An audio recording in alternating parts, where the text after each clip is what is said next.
আসসালামু আলাইকুম। আজকে আমি দেখাবো বিয়ে বাড়ির স্বাদে জর্দা রেসিপি। আমার দেওয়া ভিডিওগুলো ভালো লেগে থাকলে লাইক কমেন্ট শেয়ার করে দিবেন। এখানে আমি 1 কাপ পরিমাণে চিনি গুঁড়া চাউল নিয়ে নিয়েছি। এখন চাউলগুলোকে ধুয়ে পানি ঝরিয়ে নিচ্ছি। আপনারা চাইলে বাসমতি চাউল দিয়েও এই জর্দা রেসিপিটি তৈরি করতে পারেন। বাসমতি চাউল দিয়ে রেসিপিটি তৈরি করলে অবশ্যই 30 মিনিট চাউলগুলোকে ভিজিয়ে রাখতে হবে।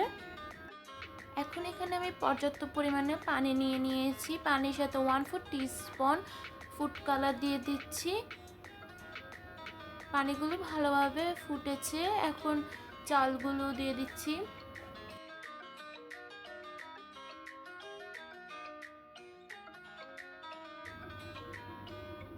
এখন 90% রান্না করে নিয়েছি চালগুলোকে।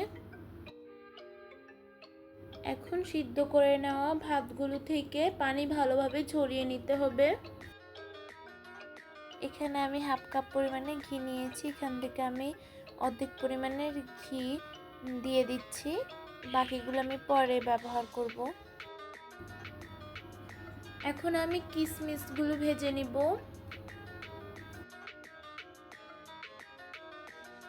এখন কিশমিশগুলো ভেজে নেওয়া হয়ে গিয়েছে। এখন এগুলো উঠিয়ে নিচ্ছি। এখানে কাঠবাদাম এবং পেস্তা বাদাম নিয়ে নিয়েছি। এখন এগুলোও ভেজে নিব।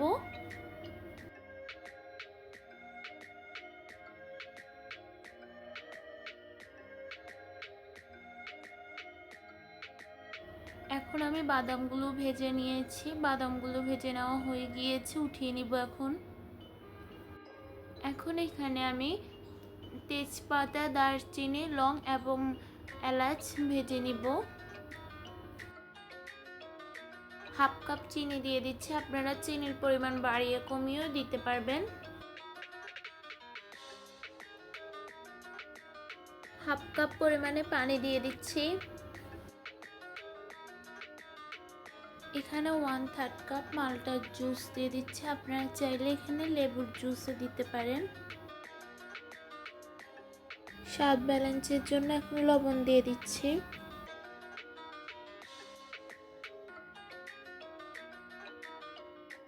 এখন মশলাগুলো উঠিয়ে নিচ্ছি।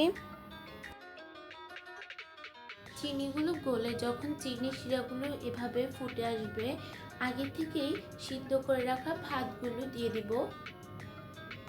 এগুলোকে এখন ঢেকে কিছুক্ষণ রান্না করে নিব।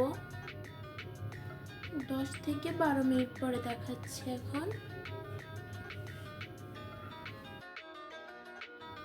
এখানে কিশমিশ দিয়ে দিলাম, বাদাম কুচি দিয়ে দিচ্ছি। যে বাদামগুলো আমি ভেজেছিলাম সেখান থেকে কিছু পরিমাণে বাদাম দিয়ে দিয়েছি।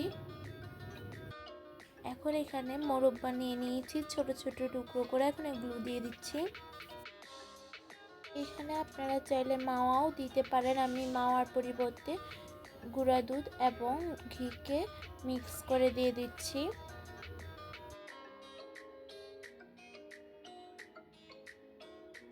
এখন বাকি ঘিগুলো আমি জর্দায় দিয়ে দিলাম। এগুলোকে আমি একদম লো আঁচে 8 থেকে 10 মিনিটের জন্য দমে রেখে দিব। এখন ঢেকে দিচ্ছি।